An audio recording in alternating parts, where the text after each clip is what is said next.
오늘 우리에게 주시는 하나님의 말씀은 신약성경 마태복음 26장 40절에서 41절까지 말씀입니다. 계시된 하나님의 말씀을 제가 봉독해 올리겠습니다. 제자들에게 오사 그 자는 것을 보시고 베드로에게 말씀하시되 너희가 나와 함께 1시간도 이렇게 깨어 있을 수 없더냐. 시험에 들지 않게 깨어 기도하라. 마음에는 원이로되 육신이 약하도다 하시고 아멘. 오늘 말씀을 드리기 전에 먼저 예전 일을 좀 생각해 보려고 합니다. 제가 먼 친척 할머니가 미국에 사셨는데요. 제가 유학 시절에 한번 방문한 적이 있습니다. 근데 그 할머니 화장대 보니까 잘 몰랐던 약병들이 막 놓여 있는 거예요. 근데 미국의 약병들은 다 약병에 약명들이 적혀 있잖아요. 그래서 할머니 혹시 이게 큰 병인가 싶어서 물어봤더니 별거 아니라고 그런다고 의사 선생님이 속이 좀 아프니까 근데 약을 너무 여러 개를 지어줬다고 그러더라고요. 근데 제가 영어로 약병을 읽어보니까 강력한 마약성 진통제들이 몇 개가 들어있더라고요. 그래서 좀 걱정이 됐습니다. 그래도 별일 없겠지. 그리고 한 1시간쯤 지나서 자리에 일어서는데 할머니가 좀 서운하셨나 봐요. 아니 1시간도 안 돼서 가니? 이렇게 얘기를 해가지고 제가 오늘 수업이 있어서 그렇습니다. 그러니까 애써 서운한 감정을 얼굴에 좀 가지시다가 좀 감추시면서 잘 가라고 밖에 나가서 이렇게 손을 흔들어 주시던 할머니 얼굴이 기억납니다.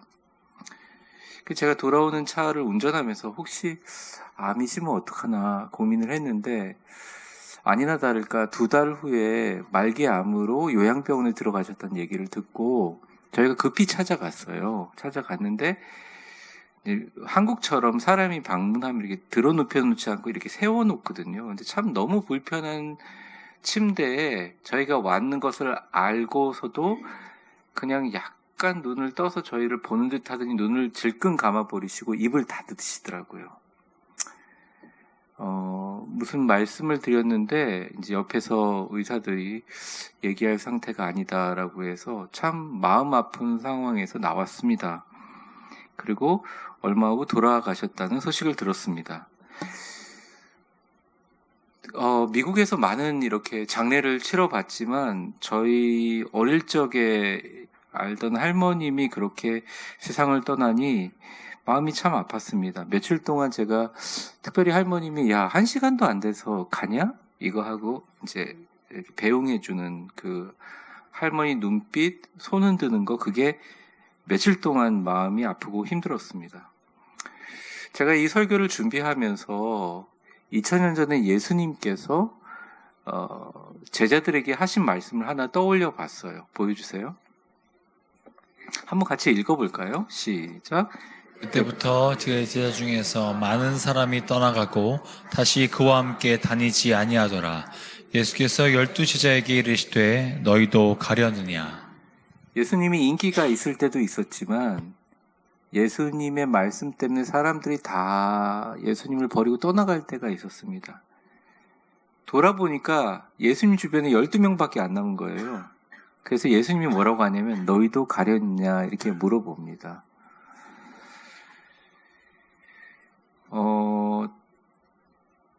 제가 한 2달에 한 번 정도 저희 부모님이 저희 집에 오시는데 부모님 보낼 때마다 특유의 눈빛이 있어요. 그리고 쓸쓸함이 있습니다. 예수님의 말씀 속에서도 사랑하는 사람을 떠나보내는 쓸쓸함과 아픔이 느껴집니다. 제가 목회를 하면서 성도들의 슬픈 눈을 볼 때마다 참 마음이 아픈데요. 특히 말기 환자들을 신방하고 가정신방하고 떠날 때 힘겹게 몸을 일으켜서 그 환자분이 미소를 띄우고 저를 쳐다봤던 슬픈 눈들을 잊기가 참 어렵습니다. 장례 예배 드리면서 그 영혼들을 위해서 간절히 마지막 눈빛들을 생각하면서 기도했던 기억들이 납니다. 인생이 굉장히 대단한 것 같지만 사실 여러분이나 저나 누구나 어김없이 인생의 마지막은 찾아오게 됩니다. 어쩔 수 없는 거예요. 그런데 그 순간에는 꼭 사랑하는 사람과 함께 있기를 많은 사람들이 원하고 있습니다. 예수님도 그랬던 것 같아요. 오늘 26장의 겟세마네 동산에서 체포되기 직전에 기도로 십자가를 준비할 때 그래도 기도하는 동안 제자들이 같이 깨어 있어 주기를 원했던 것 같아요. 그래서 너희는 나와 함께 1시간도 깨어 있을 수 없느냐라고 얘기한 내용이 예전에 젊었을 때 설교를 할 때는 이 본문이 마치 기도하지 않고 깨어있지 않은 제자들을 향한 호통과 질책으로 이해한 적이 있었어요. 그런데 요즘에는 제가 압니다. 제자들과 생전의 마지막 밤을 보내는 예수님의 마음은 함께 깨어 기도하고 싶은 사랑과 애틋함이라는 것을 알게 돼요. 그래서 여러분 오늘 본문을 통해서 주님이 함께 기도하자 그러면 야 기도하라 야단치시는구나 아니면 기도해야겠구나 야단이나 의무로 듣지 마시고 주님이 얼마나 사랑하는 여러분과 함께 머물기를 원하시는 마음으로 받아들이시면 좋겠습니다. 저는 이 설교를 이 주님의 애틋한 마음에서 시작하려고 해요. 그와 함께 깨어있음의 중요성, 주님과 함께 깨어 기도하는 것이 이 시대를 이기는 가장 위대한 능력임을 또한 말씀을 통해 설명해 드리겠습니다. 첫 번째입니다. 우리 같이 읽어볼까요? 시작! 삶의 가장 중요한 가치는 주님과 함께 보내는 시간이다. 40절을 보게 되면 제가 한번 읽어보겠습니다. 제자들이 오사 그 자는 것을 보시고 베드로에게 말씀하시되 너희가 나와 함께 1시간도 이렇게 깨어있을 수 없더냐라고 얘기합니다. 이 성경의 배경은 성경 26장 전체를 읽어보면 되는데요. 성경 전체의 이 장소 자체가 감람산입니다. 감람산을 영어 성경에 보면 마운트 올리브라고 되어 있어요. 그 말은 올리브산, 감람나무 열매가 올리브 열매거든요. 그래서 이 산에는 올리브 나무가 많이 열리고 또 올리브 나무에 열린 올리브 열매를 짜서 기름으로 만들어요. 그래서 이 겟세마네라는 말이 겟세마니라는 말인데 표를 한번 보여주세요. 이 겟세마네 동산이라는 말이 그리스어로 기름을 짜는 기계 자체를 이야기하는 겁니다.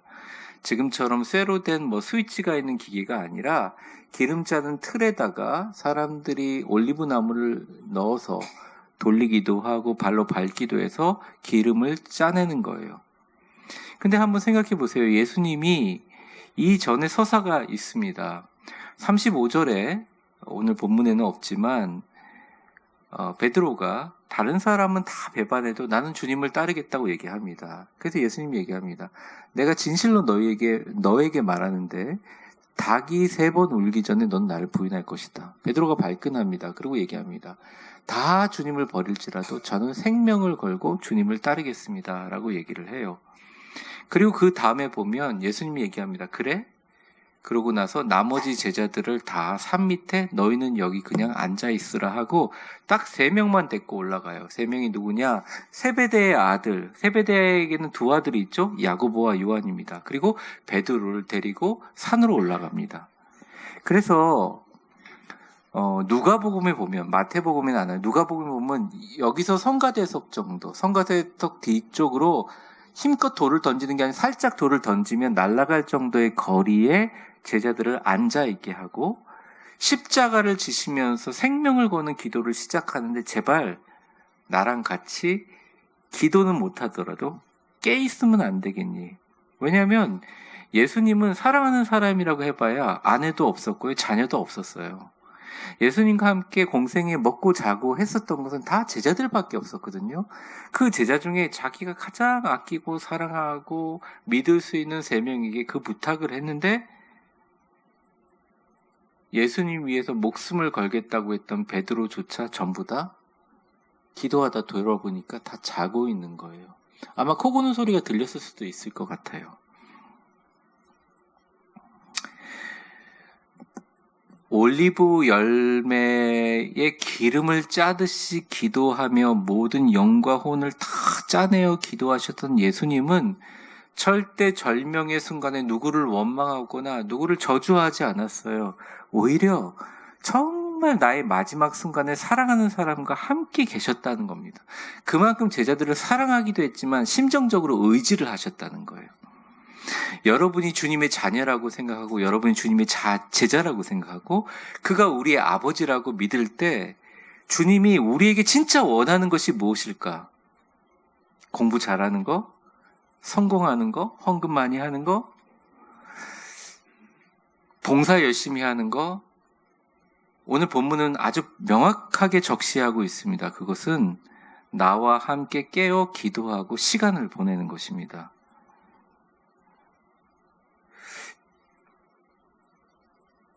제가 자녀들이 갖고 있는 게 권세라고 생각해요. 임종 예배 때 의식을 잃고 있다가 거의 틀림이 없어요. 자녀들이 오면 잠깐 정신을 번쩍 차리세요.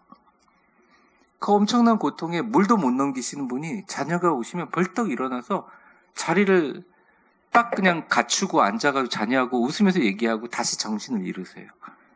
그러니까 이게 자녀가 가지고 있는 권세와 특권이라는 것입니다. 이번 제가 휴가 갔을 때 자녀 집이 비좁아서 머무는 게 사실 편치는 않았어요. 그래도 잘 수 있는 게 어디예요. 그래서 밖에 소파가 넓은데 소파에서 잤습니다. 소파가 우리나라 소파 같지 않은 미제라 그런지 엄청 편하고 좋았어요. 잘 잤습니다. 2015년 이후에 우리 미국에서 며느리까지 5가족이 같이 보내는 시간이 없었어서 너무 행복하고 좋았습니다. 자녀들은 여전히 철이 없고 미숙하고 마음에 들지 않는 부분이 있었지만 사랑스럽고 기뻤습니다. 이유가 뭘까요? 딱 하나입니다. 이 세상 그 어떤 시간과 가치도 사랑하는 자녀와 함께 보내는 시간의 의미와 가치를 이길 수가 없어요. 주님이 원하시는 건 정당합니다. 여러분과 함께 시간을 보내기를 원하세요. 오랜만에 만난 자녀가 만약에 왔는데 엄마 아빠 왔어? 나 피곤한데 좀 잘게. 그리고 방 안에 들어가서 잔다면 이게 무슨 함께 하는 겁니까? 밥을 먹기도 하고 사랑하는 사람과 시간을 보내고 깨어있는 것이 함께함이라는 것이죠. 영적 부분도 마찬가지입니다. 저는 예수님이 여러분과 사랑으로 함께 깨어있고 싶어 하시죠. 너희는 나와 한 시간도라는 의미 속에 예수님의 실망과 탄식이 들어있습니다. 어떻게 내가 피땀을 짜내면서 기름 짜내듯이 기도하는데 1시간도 안 깨어있니? 라고 하는 주님의 탄식이 느껴집니다. 2000년을 넘어서 오늘날에도 우리를 살펴보면 그렇습니다. 제가 가끔 목회자와 이렇게 평신도들을 대상으로 강의할 때 여러분 하루에 몇 시간이나 아니 그냥 몇 분이나 주님과 함께 예수님만을 생각하는 시간을 갖고 있습니까? 라고 물어보면 많은 분들이 당황합니다. 그리고 대답을 잘 못해요. 너무 바쁘게 살아오고 특히 80% 이상 되시는 분들이 5분 이상 주님과 같이 시간을 보내지 못한다는 경우를 봅니다.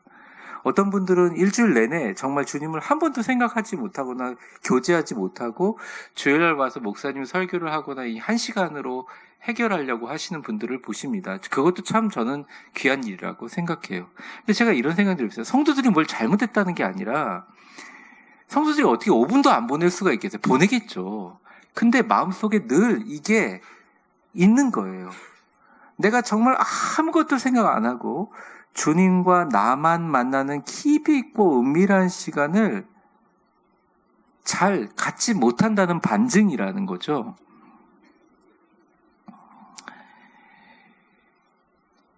주님이 제자들이 잘 것 같으니까 38절에 이렇게 얘기를 하십니다. 한번 볼게요. 같이 읽어볼게요. 시작. 이에 말씀하시되 내 마음이 매우 고민하여 죽게 되었으니 너희는 여기 머물러 나와 함께 깨어있으라 하시고. 네. 자, 저는 목회자고 여러분이 평신도지만 특별히 여러분의 삶이 되게 바쁜 것을 알고 있습니다. 근데 우리에게 만약에 여가 시간 1시간이 주어지면 그 1시간을 쓰는 게 그 사람의 가치예요. 예를 들어서 열심히 일하고 다 스케줄이 짜여 있는데 1시간이 여유로 주어졌어요. 그때 열심히 드라마를 보면서 남자 주인공이 막 몰입해서 눈물을 줄줄 흘리고 있다면 그게 그분들의 가치인 거예요. 근데 1시간이 주어졌는데 내가 시험을 준비하는 게 있어서 그 시험을 준비하는 그분의 가치인 거예요. 나에게 주어진 시간이 되게. 근데 대부분 시간이 주어지면 우리에게 되게 중요한 일을 합니다. 또 일주일 동안 열심히 일하다가 하루 쉬는 이 거룩한 주일, 여러분들 와서 교회 봉사하고 성경 공부하고 주일 성수하고 음성 큐티 듣고 여러분들 그거 갖고 전하면 얼마나 숭고하게 아름답게 열심히 살아요. 근데 주님이 진짜 원하는 거는 제발 하루에 몇 분만이라도 세상과 모든 것 간 곳 없고 주님과 나만 만나는 시간을 확보하는 것. 주님과 깨어 머물러 있는 것. 주님이 진짜 원하시는 건 주님과 함께 시간을 보내고 사랑을 나누고 깨어 있다는 것입니다. 주님이 옆에 계시고 주님이 삶의 중심이 되시지만 때로는 교회, 가정, 직장, 인생의 모든 순간이 주님이 내 곁에 있는 시간들이 명확하게 몇 분인지도 기억하지 못하고 확보되지 않는다면 감람산 겟세마네 동산까지 3명이 올라왔지만 결국 주님 기도할 때 자는 제자들과 다를 바가 없다는 말씀의 함의라는 것이죠. 주님과 함께 숨쉬고 대화하고 웃고 밥 먹고 찬송하고 기도하고 사람들을 만나고 그게 진짜 깨어있는 거라 오늘 말씀하십니다. 예수님이 이에 대한 아주 쉽고 간단한 예를 한번 들어주셨어요. 그건 마르다와 마리아의 이야기인데 본문을 한번 보여주시죠. 마르다는 준비하는 일이 많아 마음이 분주한지라 예수께 나와 이르되 주여 내 동생이 나 혼자 일하게 두는 것을 생각하지 아니하시나이까 그를 명하사 나를 도와주라 하소서 이렇게 불평을 합니다. 41절 주께서 대답하여 이르시되 마르다야 마르다야 내가 많은 일로 염려하고 근심하나. 자, 그 다음 같이 읽어볼게요. 시작. 몇 가지만 하든지 혹은 이 한 가지만이라도 족하니라. 마리아는 이 좋은 편을 택하였으니 빼앗기지 아니하리라 하시니라. 여러분, 그러니까 정말 중요한 것은 마리아처럼 주님 앞에 앉아서 주님과 1대1로 만나는 시간들을 확보하는 게 가장 좋은 것이고 이 좋은 것은 세상 어떤 것도 빼앗을 수 없다는 것입니다. 주님과 함께 깨어있는 시간을, 사랑과 교감을 만드는 시간을 여러분의 인생의 최고의 가치로 주님은 여기고 계시고 마치 연인처럼 그렇게 생각하고 계신다는 거예요. 여러분도 그렇게 해야 한다는 것입니다. 여러분, 성도들의 능력이 어디서 나올까요? 많은 분들이 그 성도들의 능력에 대해서 많은 궁금증을 가지고 노력을 합니다. 성도의 능력은 주님과 같이 함께하는 시간에서 나와요. 철저하게. 그래서 여러분 주님과 함께 삶을 나누고 주님과 함께 웃고 내 곁에서 기도하신 주님을 한번 느껴보고 그분의 숨결을 체험해보고 특별히 속상하고 힘들고 어려운 일이 있고 마음이 흔들릴 때 보배롭고 존귀한 피를 흘리고 계시는 예수님의 십자가 밑에 여러분의 짐을 내려놓고 그분과 깊이 삶을 나누는 시간을 조금 구분해서 조금씩 늘려가기 시작하시면 그것이 바로 여러분의 삶의 문제의 해결이자 축복의 시작점이라는 거예요. 한번 보세요. 우리가 주님 앞에 기도할 때 주님께 뭔가가 요구사항이 있어서 기도하는 순간들이 있는데 때로는 주님은 어떠한 요구사항 없이 깊이 교제하기를 원하시거든요. 제가 기도의 생활들에 깊이 들어갈 때는 어느 순간 제가 기도하면서 제가 하나님 앞에 위대한 교회를 통해서 성도들이 요구하는 상황이 잊혀져요. 주님과 나만이 있는 고요한 그 순간에 주님과 깊이 그냥 나누는 시간이죠. 그게 모든 문제의 해결입니다. 그러니까 그렇게 되기 시작하면서 마음이 편안해지고 내가 갖고 있는 문제가 객관화를 넘어서 그냥 주님이 하시겠지 마음에 드는 순간 아주 자연스럽게 일이 풀리기 시작한다는 거예요. 이게 모든 신앙의 기본이자 프로세스라는 겁니다. 사랑하는 성도 여러분, 주님이 먼저 우리를 원하십니다. 여러분들은 주님을 안 원하실지 몰라요. 근데 주님이 가장 원하시는 것을 우리가 같이 들어드리고 또 주님이 원하시는 것에 같이 동참하는 것이 한 주님과 함께 깨어있는 것이다. 그러면 놀라운 일이 합력해서 역사하게 될 것입니다. 우리 옆에 분들을 한번 축복해 보겠습니다. 얼굴을 보시면서 이렇게 한번 축복해 볼게요. 주님과 함께 시간을 많이 보내면 그분께서 해결해 주시고 복을 주십니다. 근데 이제 생각을 해보, 두 번째 같이 한번 읽어보겠습니다. 두 번째. 모든 것을 이기는 완전한 승리는 기도함으로 깨어있을 때 시작된다. 근데 생각해 보세요. 제가 이런 류의 설교를 많이 하지만 여러분들이 이 설교를 듣고서도 주중에 여러분들의 습관이나 생각들이 잘 변화되지 않는다는 말입니다. 아니, 하시나요? 근데 제가 잘못 알고 하는 건가요? 일단 제가 수정하겠습니다. 그럼 강단이긴 하지만.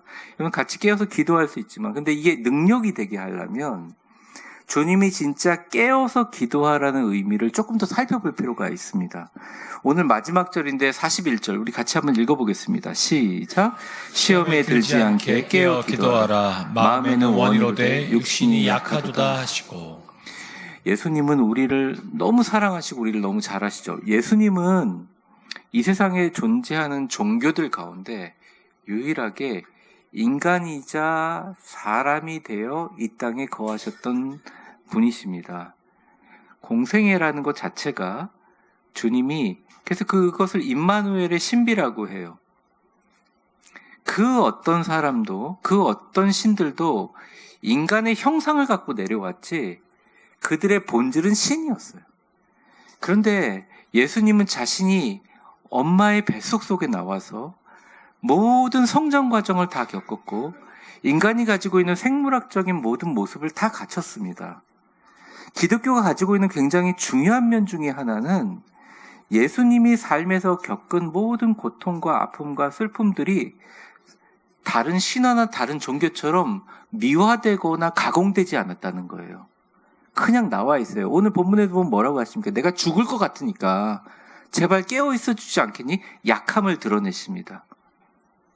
과부의 아들이 죽었을 때 눈물을 흘리세요. 자기가 죽고 나서 30-40년 후에 예루살렘이 파괴될 것을 미리 미래를 보시는 주님께서 예루살렘을 바라보는 언덕에서 예루살렘아 예루살렘아 통곡을 하세요.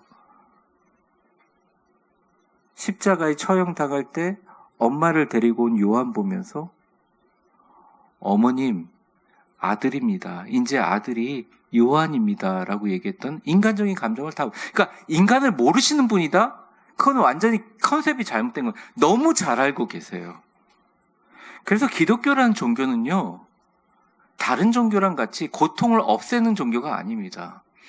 위로를 추구하는 종교가 아니에요. 물론 고통을 없애고 위로를 추구하면서 안식을 얻어서 우리가 새 힘을 얻을 수 있지만 기독교가 가지고 있는 가장 중요한 것은 깨어 있는 거예요. 여러분의 현실과 다 이렇게 동떨어져 있는 게 아니에요. 만약 애가 아파요. 우리 애가 아파? 그럼 그 애 아픈 것을 기도함으로 잊어버리려고 기도하는 게 아니에요. 애가 아프니까 기도하는 현실 속에 같이 들어와서 기도하는 거예요. 우리가 실패를 하거나 성공을 하거나 우리의 모든 삶에 현실과 동떨어지지 않습니다. 목사님들도 결혼을 하고요. 성직자들도 다른 데랑 달리 이게 모든 삶과 연결되어 있어요. 우리 애가 힘들고 어렵다면 같이 아파하고 힘들어하면서 그 가운데 우리는 신앙생활을 해나가는 거예요. 우리의 기도의 목표는 그것이 해결되는 것이지만 더 중요한 것은 뭐냐면 그 아픔 가운데 주님이 함께 계신다는 것입니다. 여기서 깨어 기도한다는 것은 그런 것이죠. 우리가 문제를 해결받으려면요, 주님과 같이 깨어 있어야 된다는 거죠. 우리는 때로 기도할 때 주님과 깊이 교통하기를 멈추고 문제를 해결해 주시면 내가 더 신앙생활을 잘할 거라고 생각하고 기도를 합니다. 이 문제만 해서 제가 가슴에 답답한 것들을 툭 털어주시면 하나님 내가 이 기쁜 마음을 갖고 목숨을 바쳐서 팔이 부러져라 일할 거라고 생각합니다. 사실은 그렇지는 않거든요. 우리의 삶은 한 번의 고통과 기쁨이 교차 반복하면서 이것은 죽을 때까지 계속됩니다. 또 성경은 근심하지 말라고 했지 근심을 없애주겠다는 얘기를 하지 않았어요. 목사님 그럼 우리가 근심하며 살아라면 아니요. 그런데 그러한 삶 속에서 우리가 기도하며 신앙생활하고 이 주일날까지 와가지고 예배드리면서도 우리가 주님이 주시는 진짜 기쁨과 평화를 누릴 수 있는 유일한 이유가 뭐냐? 그리고 그 이유를 누릴 수 있는 핵심이 뭐냐? 그 핵심 중에 뭐예요? 주님과 함께 깨어 기도하는 것. 그러니까 우리가 기도할 때 눈 감고 예수님의 이름으로 기도합니다라고 하는 게 깨어 있는 것 같잖아요.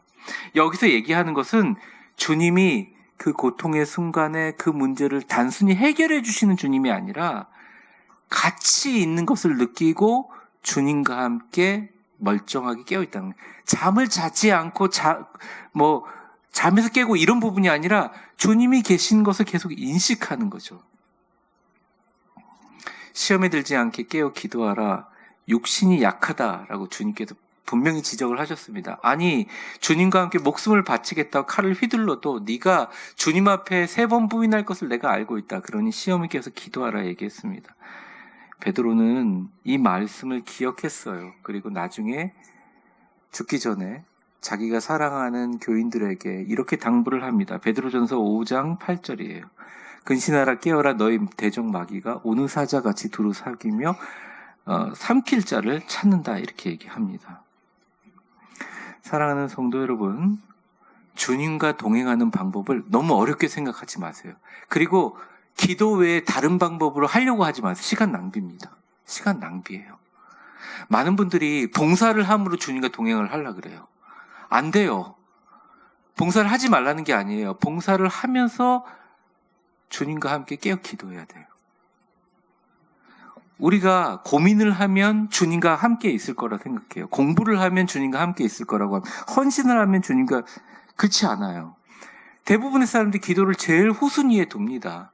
그래서 기도합시다 그러면 물러서요. 오늘도 광고로 막 10월 13일, 10월 13일, 10월 10일. 왜 전도사님이 나와서 그렇게 코믹하게 그렇게 하겠습니까? 우리 부모님도 기도하라는 거잖아요.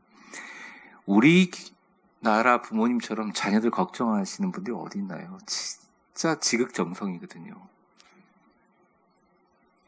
하나님 다음인 것 같아요. 진짜 지극정성이 얼마나 아끼고 귀하게 키우는지. 자녀가 잘 되면 세상을 다 얻은 것 같아요. 근데 그 많은 시간 노력하는 것보다 올라가서 30분 하나님 앞에 기도하는 것에 대한 가치를 너무 낮게 본다. 그리고 그 기도할 때 주님과 조용히 대화하는 그 소중하고 은밀하고 비밀한 평화의 시간을 우리는 너무 가치를 낮게 본다. 그래서 여러분, 우는 사자, 마귀, 대적이 우리를 찾는다 그러지만 여러분 마귀가 우는 소리 들어본 적 있어요? 마귀가 여러분들 막 괴롭혀요? 꿈에 나타나서 여러분들 막 힘들게 합니까? 그런 분들이 계시다면 꼭 저한테 연락 주시기를 바랍니다. 우는 사자를 삼키는 것 같다라는 얘기는 마귀는 기도하는 사람에게 어떻게 할 수가 없어요.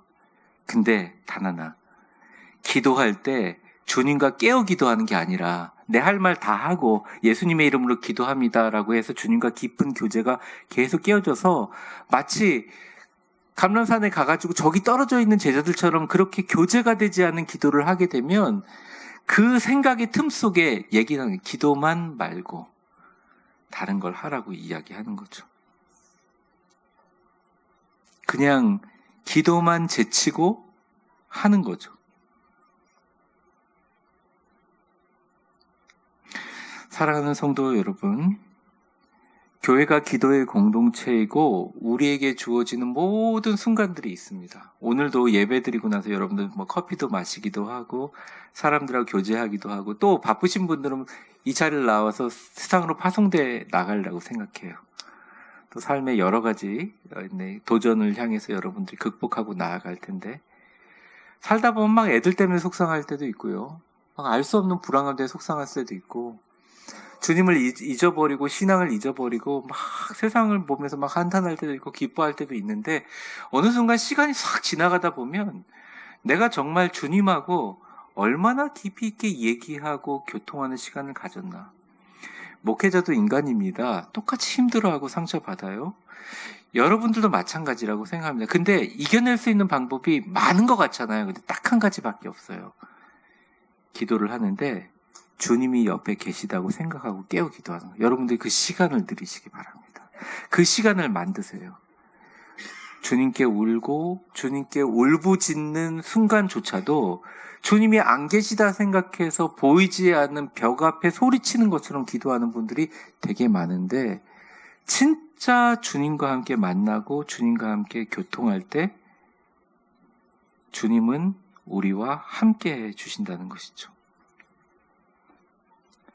에베소 교회를 향하여 바울은 이렇게 얘기합니다. 보여주세요. 에베소서 6장 18절. 모든 기도와 간구를 하되 항상 성령 안에서 기도하고 이를 위하여 뭐라고 했어요? 깨어 구하기를 항상 힘쓰고 여러 성도를 위해서 구하라. 기도는 호소문이나 연설하는 게 아니에요. 기도는 어떠한 존재를 향하여 막 부르짖으면 그만큼의 양과 정비례해서 그 기계적으로 응답이 오는 그런 툴이 아니에요. 기도는 다시 한번 기본으로 들어가면 주님과 깊이 있는 만남이에요. 주님과 깊이 있는 만남의 시간이 늘어나면서 여러분에게 얼마나 여가 시간이 많아지는지, 주님과 깊이 있는 시간들이 많이 늘어나면서 얼마나 여러분이 조금 노력해도 알지 못하는 힘 때문에 문제가 해결되는지, 주님과 깊이 있게 기도하는 시간을 막 늘려가면서 주님이 얼마나 기도 속에서 내 몸 속에 손을 대고 치유하고 회복해 주시는 역사가 일어나는지, 이거는 그냥 여러분들이 의무적으로 목사님이 기도해야 된다, 이번에 특별 새벽 기도다, 새벽 기도 나오세요, 막 이렇게 해가지고 되는 게 아니라 여러분 스스로 깊이 있게 주님과 만나는 시간밖에 없다. 그런데 이 깨어있음은 잠깨라는 게 아니라 고통 그대로, 현실 그대로 부정하거나 소멸을 추구하지 말고 주님이 옆에 계셔서 같이 손잡고 삶조차도 주님의 손으로 맡길 때 고통조차도 목적으로 변하는 위대한 현실, 고통과 현실 속에 깨어있는 기도가 우리 가운데 완전한 승리라는 것입니다. 말씀을 정리하겠습니다. 오늘 나와 함께 1시간도 깨어있을 수 없느냐, 주님이 말씀하신 것은 요구나 질문이나 규칙이나 의식이 아니에요. 이거는 완전한 뛰어넘는 친밀감입니다. 여러분들이 만약 우울하시다 그러면 그 우울함을 가지고 내 자신이 서로 우울하다, 힘들다, 우울하다, 힘들다, 아니 내가 걱정되고 근심되고 힘들다 이러면서 자기 생각과 교류하는 시간이 1000이라면 그 중에 10이라도 하나님의 아버지, 하나님의 아들이신 예수님과 함께 그것들을 솔직히 얘기하고, 누구도 간섭하지 않는 상황에서 예수님 가운데 눈물이 툭 터지면서 주님이 상담자가 되시고, 주님이 위로자가 되시고, 주님이 치료하기도 하시고, 내가 갖고 있는 짐을 벗어주는 그 정말 내밀한 시간들, 마치 예수님이 내 옆에 있는 시간들을 따로 떼어놓고 구분하지 않으신다면 어렵습니다. 꼭 구분하셔서 여러분의 삶의 놀라운 승리와 평화를 누리시기를 간절히 축원합니다. 보이지 않는 악한 마귀의 세력과 세상의 모든 권세들을 우리는 이길 힘이 없어요. 이기지 못합니다. 점점점 빨리 변화돼요. 근데 우리가 승리할 수 있는 유일한 길은 주님과 함께 깨어 기도하는 것입니다. 기도하겠습니다. 축복합니다. 이제는 우리 주 예수 그리스도의 은혜와 역사의 주관자가 되신 하나님 아버지의 사랑과 성령의 충만하심과 교통하심이 주님 곁에 있고 싶습니다. 주님과 대화하고 싶습니다. 주님과 보내는 시간을 늘리고 싶습니다. 하지만 습관이 되어 있지 않고 때때로 잊어버리오니 주님, 나의 고통의 순간, 나의 아픔의 순간 외면하고 묻어버리려고 하지 않고 고통의 순간 주님의 손을 꼭 잡고 함께 고통을 가운데 걷게 하시고, 아픔의 순간 주님의 손을 꼭 잡고 함께 주님과 깨어 기도하게 하시고, 우리 앞에 놓인 십자가 밑에 우리의 모든 짐을 내려놓고, 주여, 주님이 내 몸을 치유하여 주시고 세상을 치유하여 주시고 나를 통하여 놀라운 역사를 일으켜 주시옵소서. 진짜 누구도 간섭하고 빼앗을 수 없는 주님과 깊이 있는 교제의 시간으로 깨어있기를 원하며, 너희가 1시간도 나와 함께 깨어있을 수 없느냐라고 안타까운 사랑으로 이해하고 계신 주님의 말씀을 되새기며 세상을 향하여 선포하며 걸어가는 위대하고 복된 성도님들 발걸음 그리고 그분들의 머리 위에 이제와 영원히 함께 계실 것을 간절히 축원하옵나이다. 아멘.